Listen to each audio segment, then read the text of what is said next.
Spoiler alert, there is so much more to it, and not understanding this role can have absolutely devastating consequences.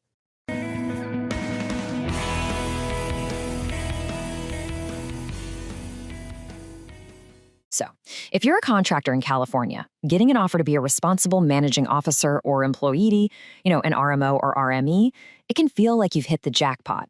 It's a massive opportunity for sure, but it also comes with some really serious legal obligations that could put your whole career on the line.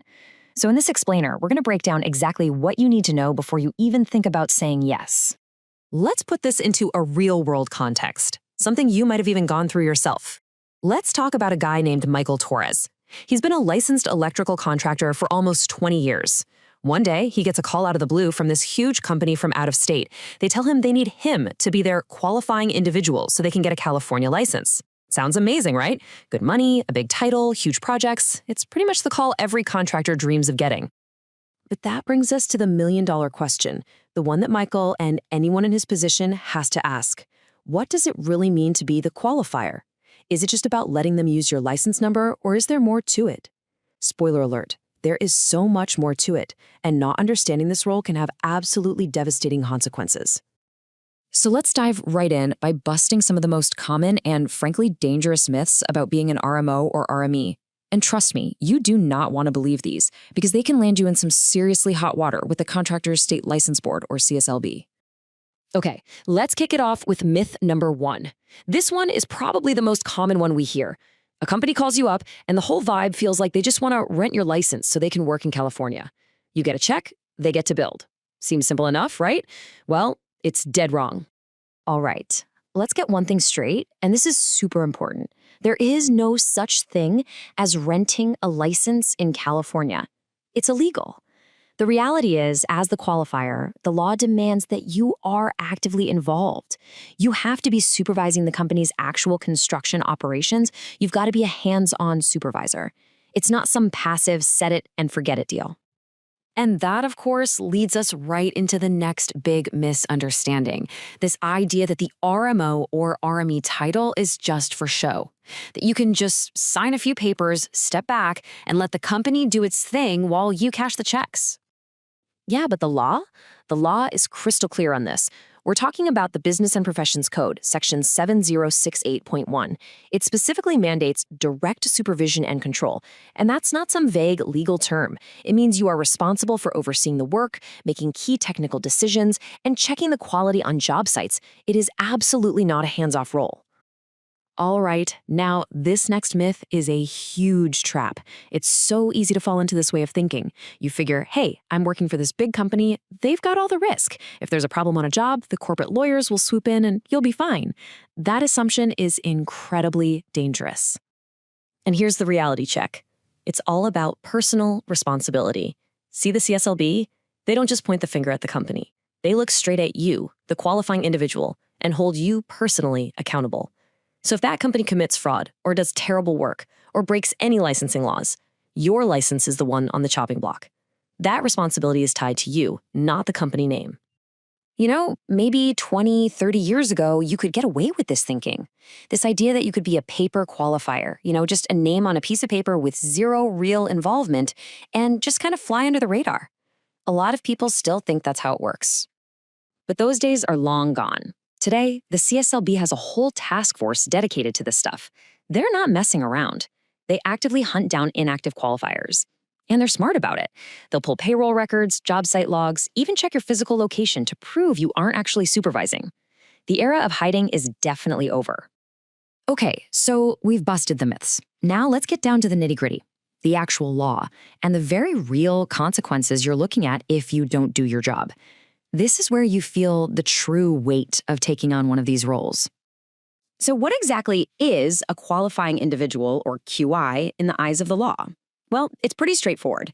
You have a statutory responsibility, which is just a legal way of saying it's written into the law to make sure the company is following every single one of California's contractor licensing laws. And here's the kicker. You can't delegate this responsibility. Nope. You can't just pass it off to a project manager. It's on you and only you. So what happens if you drop the ball on that duty? Well, things can get really serious really fast.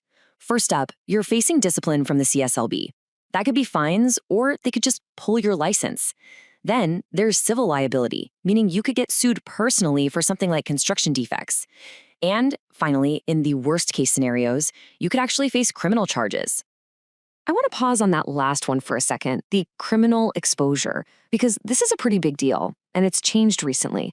There's this thing, Penal Code 802(d)(3), and what it does is it extends the statute of limitations to 3 years for prosecuting a qualifier who lets unlicensed work happen on their watch.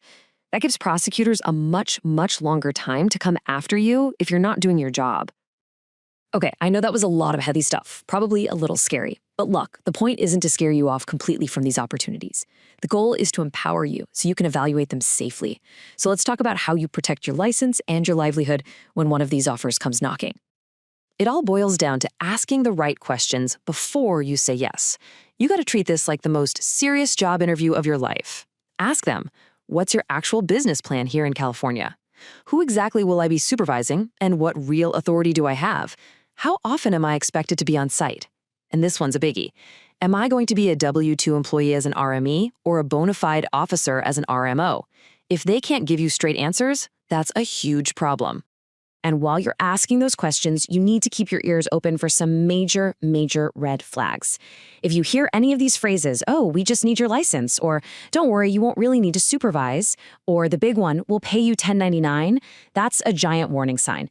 It tells you one of two things. Either they have no idea what California law says, or even worse, they know and they just don't care.